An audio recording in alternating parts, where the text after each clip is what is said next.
Hello everyone, today I've got a whole mass of tips for you about winterizing your allotments or your garden for the winter. And it's basically stuff that, it's not heartbreaking stuff, but it's stuff that will make your life a little bit easier through winter and allow you to get at and do things. So I'm going to start here with these greenhouse window openers. These are wax cylinders on here, and in the summer these heat up, expand and open the window like that. But although the frost won't destroy these, they will degrade them over time and shorten the life of them. And if we get a severe cold snap of a week or more or something along those lines, then it can cause it trouble. So I'm just going to take, there's a split pin up here holding that up in, take that out if I can, fiddly, and then just unscrew this, and then I'll take it away. It doesn't need to be kept incredibly warm, but I'll keep it in the house at home or in a cupboard out of the way, and then just refit it in the spring. So there we go, first tip. And of course, now the cylinder's not keeping it closed, this can blow backwards and forwards in the winds of winter. So just a bit of string or a bit of wire, couple of nails, and that will just stop it blowing around in the winter. There we go, sorted. Now the main thing with winter obviously is freezing temperatures, and if you've got water butts out around your plot and you get frozen, it can be difficult to get water, and you still need to water plants if you're growing over the winter. If you've got an undercover growing space, then fill up a water butt and leave it in your tunnel. This is here year round, but fill this up. And what I have found in the past is where my butts will freeze outside in the winter, this won't, or the ice will be so much thinner that I can break through and still use and get at some water if I need to, because we're going to go and sort out all the taps in a minute, so they're out of action until spring now. But that's a good tip. And again, a prolonged cold spell, put some fleece over it. Now water can be an issue with taps and hose pipes over the winter, so best thing to do is to strip everything down and dry everything out, because water expands when it freezes and it can break all the seals and break things apart. So disconnect your spray gun, make sure that's drained, click it a few times just to release all the water, and I will leave this out in the sunshine for a couple of days to dry that out. With these valves at the end of the hose pipe, often the non-return valves, so take those off and store them up for the winter. Leave your hose pipe, what I call naked.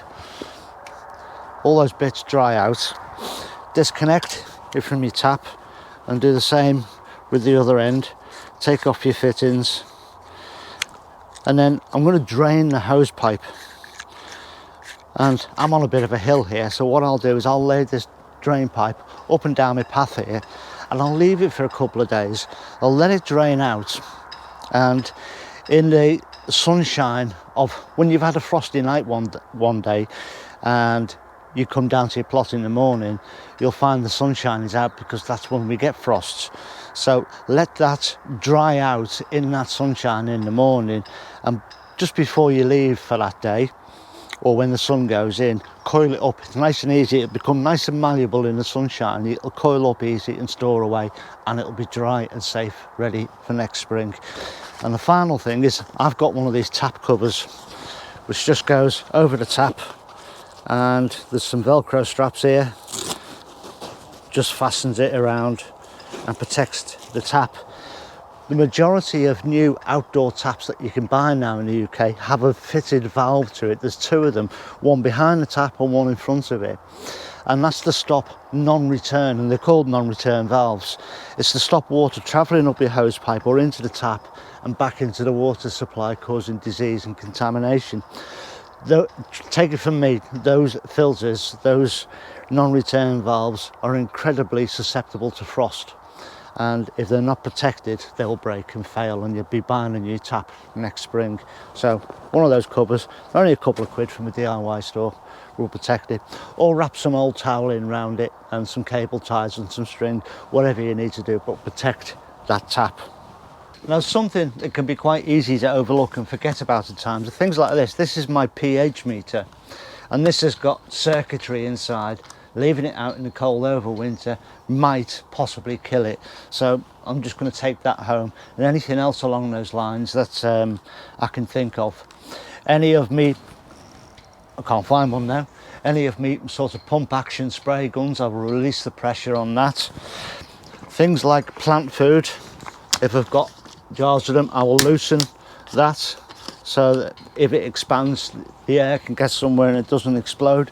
And if you grow or make your own plant food like I do, I now store mine in barrels, but I've heard a story where somebody was storing the comfrey food in like a milk bottle, and during the winter it froze, expanded and blew everywhere, and the whole greenhouse was covered in this foul smelling gunk for about 6 months. So those sort of things, bear in mind. Take home your circuitry stuff.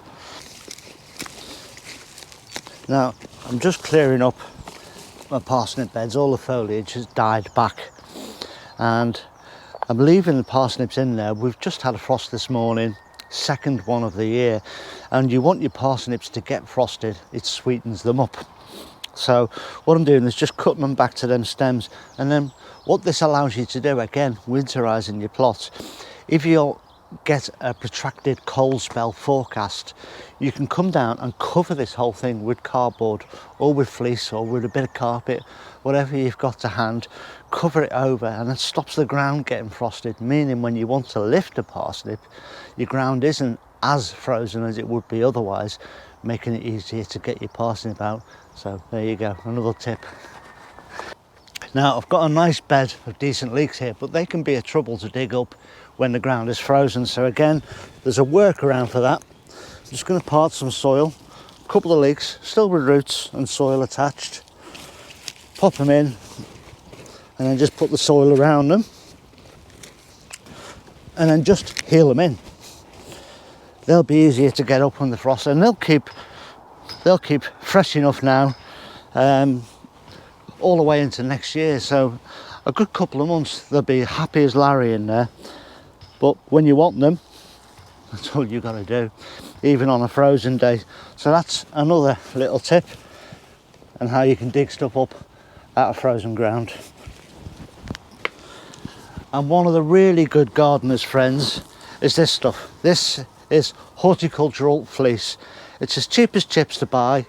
It's thin as anything, and if you put this over crops, it will stop the frost settling on it and causing so much damage. So any of the stuff in the tunnel or outside, if we're getting a protracted cold spell, and I think it might damage some of the plants they've got in, I can just come down. I'm all ready to go. I've got a box full of this fleece ready to go in the polytunnel, and I can just get it out and cover stuff up. For instance, those salads up there, I'll show you in a minute. But there we go. Make sure you have some of that on hand.